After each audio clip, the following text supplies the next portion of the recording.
اعظم Europe کا اہم تاریخی ملک ہے۔ اسپین دنیا بھر میں اپنے مشہور شہروں میڈرڈ، بارسلونا، غرناطہ کے علاوہ تاریخی اعتبار سے مسجد قرطبہ، قصر الزہرا اور الحمرا کے محلات کی وجہ سے جانا پہچانا جاتا ہے۔ اسلامی تاریخ میں اسپین اندلس کے نام سے مشہور ہے، جبکہ سلطنت روما والے اس ملک کو ہسپانیہ کہتے تھے۔ یہ جرمن قوم واندلس سے موسوم ہے۔ اسپین کے قریباً 97% شہری رومن کیتھولک عیسائی ہیں، جو کہ 1978 تک اسپین کا سرکاری مذہب تھا۔ 1978 کے آئین میں یہ واضح کیا گیا کہ آئندہ سے اسپین کا کوئی سرکاری مذہب نہ ہوگا۔ 2007 کے اندازے کے مطابق یہاں قریباً 3 لاکھ مسلمان بھی بستے ہیں۔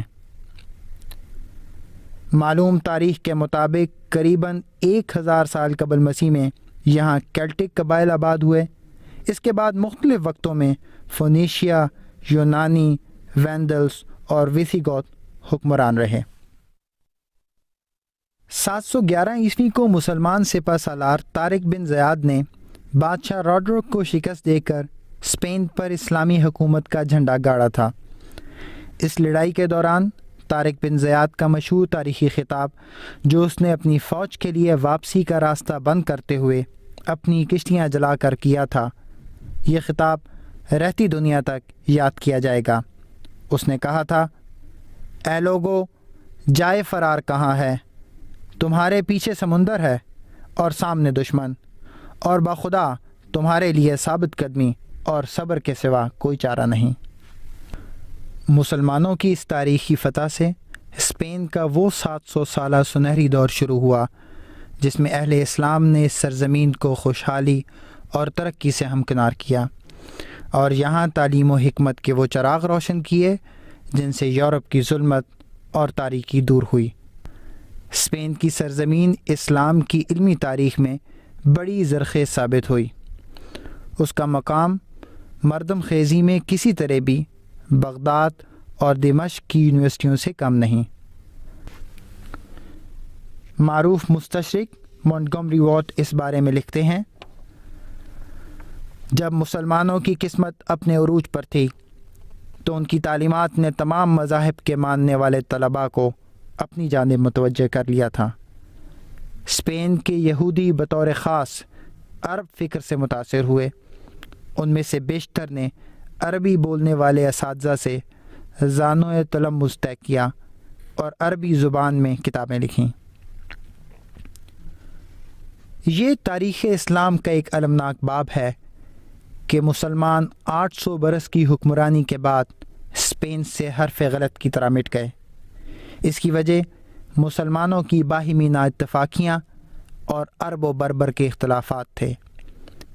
ریاستی خانہ جنگیوں نے مسلمانوں کو زوال کی راہ پر ڈال دیا، حتیٰ کہ 1236 عیسوی میں اندلس کا ہیرا شہر قرطبہ مسلمانوں کے ہاتھ سے چھن گیا اور عیسائیوں نے مسجد قرطبہ کو گرجا بنا لیا۔ سقوط قرطبہ اور اشبیلیہ کے بعد اسپین میں مسلمانوں کی آخری ریاست بھی بالآخر 1492 کو عیسائیوں کے قبضے میں چلی گئی۔ ماضی کی داستاں بن چکا، قصر غرناطہ عبرت نشاں بن چکا، روب اشبیلیہ بھی دھواں بن چکا، گویا مردوں کا یہ ایک جہاں بن چکا۔ اس پہ آنسو نہ ہرگز بہائیں گے ہم، نئے ارض و سما اب بنائیں گے ہم، اس پہ آنسو نہ ہرگز بہائیں گے ہم، نئے ارض و سما اب بنائیں گے ہم، اس پہ آنسو نہ ہرگز بہائیں گے ہم، نئے ارض و سما اب بنائیں گے ہم۔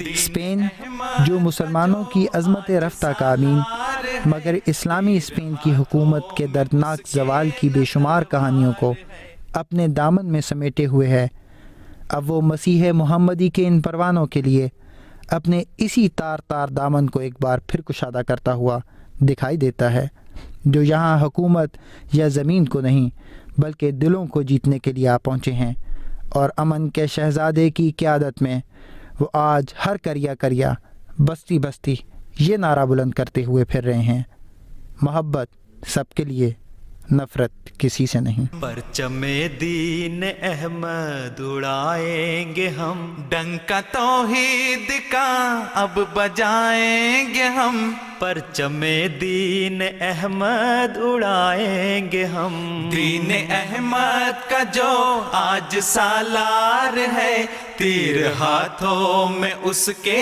نہ تلوار ہے۔